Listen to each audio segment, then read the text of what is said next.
لن تصدق ما فعلته الفنانة سلمى أبو ضيف بعد ظهور بطنها منتفخة وبسبب حملها.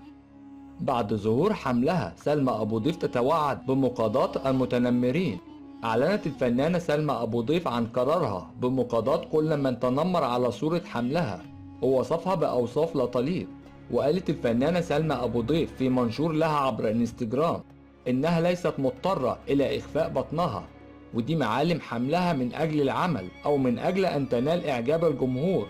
وقالت كمان: أنا بتعرض للتنمر طول الوقت وطول حياتي بسبب وزني. وكشفت الفنانة سلمى أبو ضيف عن صور جديدة من جلسة تصوير حملها مع مجلة فوج. وكمان كشفت الفنانة سلمى أبو ضيف جنس مولودها الأول من خلال صورتها على غلاف مجلة فوج.